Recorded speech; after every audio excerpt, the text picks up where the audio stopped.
अधिक परीक्षा हिंदी का होगा।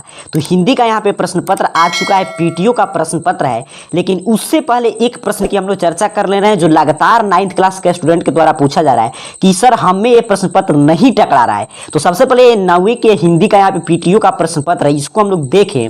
उससे पहले मैं आपको बता दे रहा हूं कि ये प्रश्न पत्र किनके एग्जाम में आएगा, ध्यान से अंत तक देखिएगा। तो चलिए पहले ये समझते हैं कि ये प्रश्न पत्र अगर आप याद करके जाते हैं तो आपके एग्जाम में आएगा कि नहीं, इसको पहचानने की अभी प्रक्रिया क्या है। तो आप जानते हैं कि आपका संस्कृत विषय का परीक्षा हो चुका है, यहाँ पे देख लीजिए। तो जिन भी छात्र छात्राओं का संस्कृत विषय का परीक्षा हुआ है और उनको पीटीओ का प्रश्न पत्र मिले था और प्रश्न पत्र इसी रूप में था जो यहाँ पे आप देख पा रहे हैं। पहले क्या होता था कि यहाँ पे हम लोग पीछे जो प्रश्न सेट कर रहे थे यहाँ पे सेट कोड था, अब वो प्रश्न मैं हटा दिया हूं क्योंकि काफी विद्यार्थियों का परीक्षा में वो प्रश्न नहीं आ रहा है, इसी प्रश्न पत्र से एग्जाम हो रहा है। तो अगर आपको क्लियर है समझना कि आज का हिंदी का प्रश्न पत्र आपके एग्जाम में आएगा कि नहीं, इसको पहचानने का एक ही तरीका है कि अगर आप में संस्कृत का परीक्षा हो गया है, द्वितीय सावधिक परीक्षा, और आप में संस्कृत का यही प्रश्न पत्र आया था, यहाँ पे देख लीजिए प्रश्न भी मैं यहाँ पे दिखा दे रहा हूं। अगर संस्कृत का आप इसी प्रश्न पत्र पे एग्जाम दिए थे, जो मैं बताया था वो नहीं टकराया था, आपने संस्कृत का ऐसा प्रश्न पत्र आया था, तो समझिएगा आज का हिंदी का प्रश्न पत्र इसी ग्रुप का लिया गया। तो फिक्स है, 100% श्योर है कि आएगा।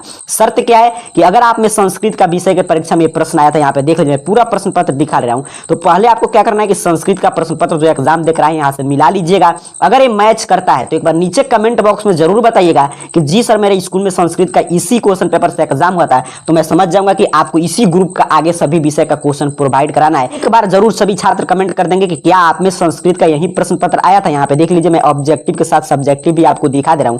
अगर ये प्रश्न आया था, मैं बार बार बोल रहा हूं, तो समझिए आज का प्रश्न पत्र भी आप में same to same question by question match करेगा, क्योंकि इसी ग्रुप के हिंदी के प्रश्न पत्र की चर्चा कर रहे हैं। तो आज के प्रश्न पत्र याद करने से पहले आपको क्या करना है कि आपके पास संस्कृत का इस रूप में प्रश्न पत्र है, मिला लेना है और एक बार कमेंट बॉक्स में बता देना है, ताकि इसी रूप के प्रश्न पत्र के आगे हम लोग चर्चा करेंगे कि जी सर मेरे में आया था या नहीं आया था, वो भी आप बताइएगा। तो अगर ऐसा प्रश्न पत्र आपको मिला था संस्कृत का, तो समझिए फिक्स है आज का हिंदी का प्रश्न पत्र आपको थोड़ा सा भी संदेह, मात्र उसमें संदेह नहीं करना है, क्योंकि वो फिक्स है कि इसी ग्रुप का वो प्रश्न है, आज आप उसको छाप कर आ सकते हैं। पहले आपको बता दिया कि संस्कृत का प्रश्न जरूर मिला लीजिएगा, कोई कंफ्यूजन नहीं रखना है। तो अगर उसी रूप में आपका प्रश्न आया होगा तो हिंदी का प्रश्न पत्र बिल्कुल आपका इसी रूप में आज मिलने जा रहा है। यहाँ पे हिंदी का पीटीओ का प्रश्न पत्र है, यहाँ पे नीचे की तरफ स्क्रॉल डाउन करेंगे तो कह रहा है कि 1 से 60 तक ऑब्जेक्टिव प्रश्न है, 50 का उत्तर देना है। मैं पूरा 60 का उत्तर आपको बता दे रहा हूं, आपको सिर्फ कोई भी 50 इसमें से आप लिख कर जा सकते हैं, कोई भी 50 आपको बना देना है। मैं 60 का यहाँ पे जो प्रश्न देख रहे हैं पूरा 60 का मैं उत्तर बताऊंगा।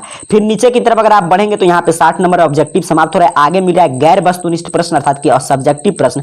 इसमें सबसे पहले यहाँ पे देखिए एक यहाँ पे दिया गया है, आपसे पैसेज पूछा गया है, इसमें 5 प्रश्न है, पांचों का उत्तर देना 2-2 मार्क्स का है। ये भी उत्तर मैं आपको लिखा दूंगा। यहाँ पे देखिए फिर आगे भी एक पैसेज है, 1 का ख, इसमें भी 5 प्रश्न है, 2-2 मार्क्स के, 20 मार्क्स के तो पैसेज गद्यांश पूछा गया है।